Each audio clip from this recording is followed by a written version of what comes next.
Nolan King here for MMA Junkie in Los Angeles, California with Bellator President Scott Coker. And man, I mean, we have quite a lot to talk about coming out of that press conference. You had one of the best or worst seats in the house for that scuffle. What was it like being up there and the intensity that you felt before things kind of got out of hand?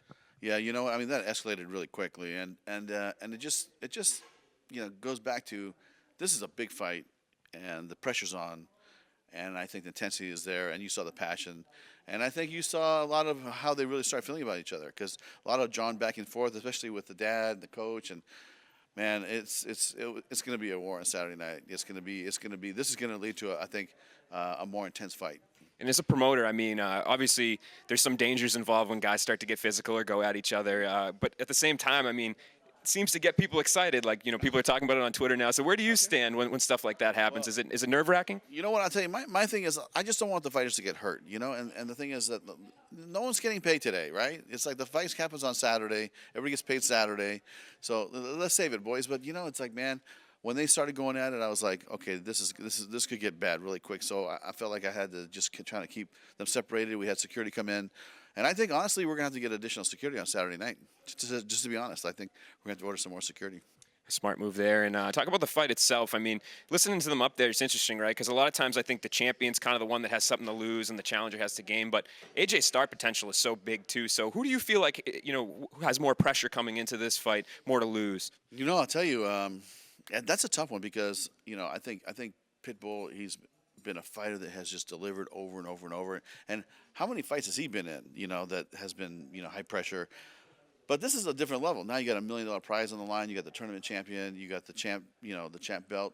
And then he's fighting a kid that's young, that's fast, that can throw. He's got swagger. He's not afraid of anything. His dad raised him since he was 3 to be a mixed martial arts fighter. He's a dangerous athlete. And so it just makes it for that epic battle. And I think that's what you're going to see on Saturday night. Yeah, and as Bellator's promoter, you guys have always kind of been the promotion that's done those prospect developments. You take guys that maybe have never fought before and you try to craft them. So it takes a long time. Sometimes it could be a slow burn. You get criticism for matchmaking. But do you feel like when there's moments like this, it has really paid off and it shows you that the process that you guys have is effective? I mean, obviously, look at our past history, even in Strikeforce. Come on, how many fighters did we develop, right? I mean, I think it's kept the industry healthy for the last, 8, 10 years, right? But, there's a lot of great fighters out there. And when I think about how we did it was we bought free agents from the top down, like I said, when we build from the ground up. And you have to build from the ground up because otherwise you're going to be in the free agency business all the time. And it's not going to always work. So at least when you build the fighters, you know what you're getting. And when I think about, AJ, he is, proof that you can take a talent from ground zero, build, invest in them, get them to the point, get them some fights, and then get them to the point where they're ready for a fight like this. And so, yeah, does it take 4 or 5 years? Yeah, it does. But, this guy's been fighting tough guys since the end of the tournament, or even before that. I mean, he hasn't been fighting, guys just, off the streets. This guy's been fighting tough guys. And, he's earned his keep. He's earned his place here. And like I said, when I was watching the pairing going off that day, I was like, man, I really want AJ to fight, Pitbull. That's a fight I want to see, and I know that's a fight that the fans want to see, and we almost saw it here for free. So please stay, just you guys stay in your rooms and don't come out. You're on quarantine. No doubt, man. And also, this is obviously a big first for you guys to have a full arena. Back on the West Coast, it's been deprived of fights with fans in the seats. So how excited are you to be able to hear that full arena noise when Saturday comes around? Yeah, I think that we're going to love it, having the fans back. And, fans need live sports, and sports needs live fans. And it's the oxygen of the competition, really, is the fans engaging. And I think that with AJ having, the hometown, advantage here, let's say, because it'll be he's going to have a lot of people there, and I think that they're going to be yelling for him, and I think it's going to give him strength.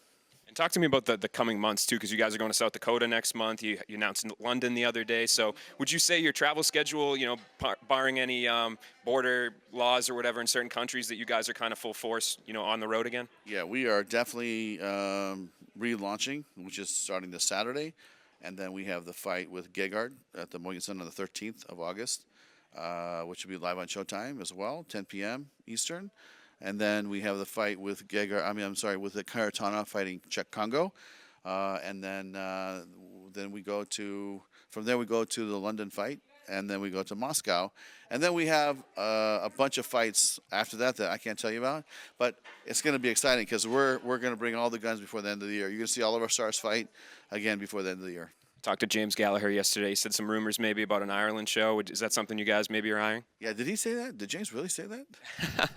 Well, Imagine James talking about that. No, but seriously, like, a big piece of our business is international fights, and we're going to get back on the road. We're going to go do it, and I think this will just be the end of 21, or the end of this last half of 21 will be a catapult into 22. So I think that as COVID starts, hopefully keeps going down. And, for a while there, I thought it was really going to go away, kind of creeping back in. But I believe, if we do things right, the next 4 or 5 months, we can be in a situation where we can be back to pre-COVID days. And then sky's the limit. Then we're going to go all over the world again and take care of business. All right, a couple quick Fedor questions before we wrap here. Are you guys zoning in on an opponent? Do you guys feel like we're going to have an announcement about a matchup pretty soon? Yeah, I think that let's get through this weekend, because really I think the focus should be on the fights this weekend. And then maybe sometime next week we'll announce something for Fedor. I got one more question about it. We talked to Ali Abdelaziz the other day, and he was saying that he really wants the fight to be Verdum, and that everybody's on board, but he wants you to get on board. PFL came out and said they'd be willing to kind of do a co-promotion with you guys. Do you think that that's something that could be ever worked out? Well, my thing is, listen, co-promotion, the door is always open. We can always have conversations. The deal has to be right and has to work for everybody. Timing has to be right. But as far as fighting Fabricio, I know they're really pushing for it, and would I love to see it? Sure, but there's a whole laundry list of people that would love to fight Fedor, and he's one of them that are in consideration.